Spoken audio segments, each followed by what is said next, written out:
dormant in the winter need to be handled differently than tropical plants when getting them ready for your garden. And joining us now to tell us more is Master Gardener Ed Sourdiffe, and he's going to tell us everything that we need to know about dormant plants. Thank you so much for joining us. Well, good to be here, Seth. First, let's go over what really a dormant plant is and how it differs from other plants. Well, last year when winter approached, we had a bunch of plants outside.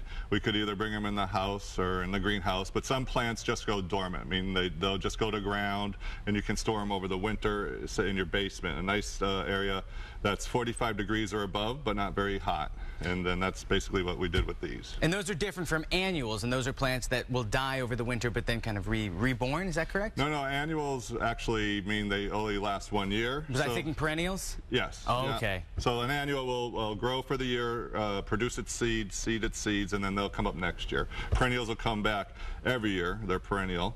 Biennials are basically a plant that grows 1 year. It'll die back, it'll come back the next year, and then it will have its flowers. These plants are, sometimes they call them tender perennials. Basically we have like dahlias right here, which have a tuber, which is a storage mechanism. We have also begonias here, there, and here, which also have tubers, which will store them over the winter. And then we have a canna up here that also, this has a rhizome, a modified stem underground. That's where that stores its self for the winter. And then on the far side, this thing that just looks like sticks, we had brought in last year the brugmansia, and this has gone dormant, so all the leaves fall off, and you can see it's just starting to sprout out up there, and it'll get very full, and that'll get those 10-inch flowers on it that are great smelling. So everything has a different way of going through the winter, and you can just put them away and then forget about them.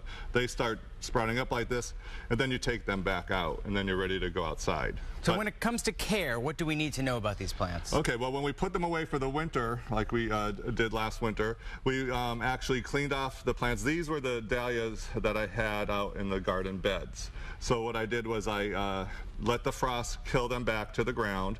I cleaned them up. I washed off the tubers, and then I put them in a little tray here of soil. And I kept it slightly moist all winter, not to dry out, just slightly moist. Now, temperature-wise, roughly, what do you want to hold them at? 45 or above, not very warm. You just want to keep it cool. So it's a basement. Yeah, it's a basement, not a garage. A garage they would freeze. So then what happened here with these dahlias, they started coming back. Sometimes I keep dahlias actually in the pots and leave them for a terrace plant. And so here's a pot that this one just stayed in all year long. Usually, like we talked about before, I'll put these pots in a pretty ceramic pot, so you just take this out and you can just move it for storage, and then you don't have to deal with a heavy pot.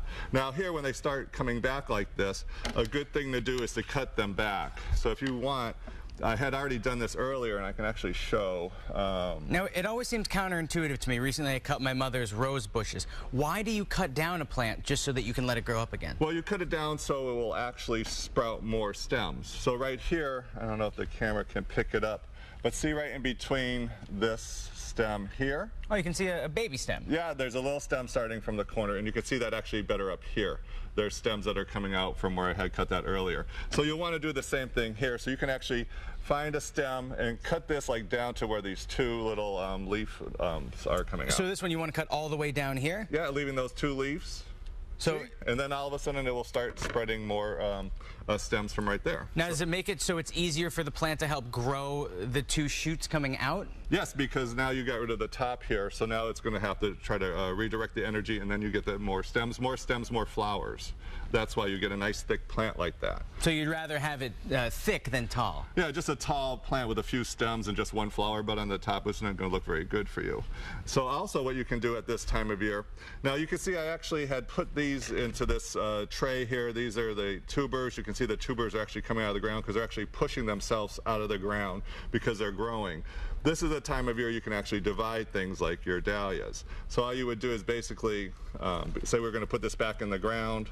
I will actually just loosen this up. And now this is a really big dahlia tuber here. It seems like it's rooted itself pretty well. Yeah, it's all this soil here is because it's rooted. So you can see it's like potatoes in there basically. You can see them all And is each one of those a new plant, more or less? Yeah, what you would do for a dahlia, which is in particular, you can split it. I don't know if we As if it's because it looks like a piece of ginger. I don't know if you can see that, but it looks like a piece of ginger. Yeah, each one's like a ginger root. But the important thing about this is when you take a tuber like this and you're going to divide it up to make another dahlia, you have to make sure you have a piece of this old stem. If you don't have a piece of this stem, the tuber won't do anything. It won't have anywhere to go. Yeah, because the eyes are right at the base of the stem. So you would take something like a large knife, you would split that, ensuring that a piece of the stem is there. You can actually see it when they start growing, where they come out of the base of the stem of the tuber here. So that's an easy way to know when to divide them. Then you could either pot it up in a pot or you could put it right in the garden. Some other things that we have are the begonias. We actually, a few weeks ago, planted brand new begonias. And now they're coming up all right? Well, they came up at home, but these are the ones I stored from last year. So here's a big old tubers in the bottom here, and now they're just starting to come out. This one I probably watered a little bit earlier. It's doing the same thing. I don't pinch these back. These will actually branch out on their own. What I do is what you see here. I always put a little pot inside a big pot because it looks better, and then it's easier to store this for the winter. Well, Ed, unfortunately we're out of time, but thank you so much for these tips. It's a pleasure having you here. Okay, and for more information, you can always visit us online, mymassappeal.com, later today.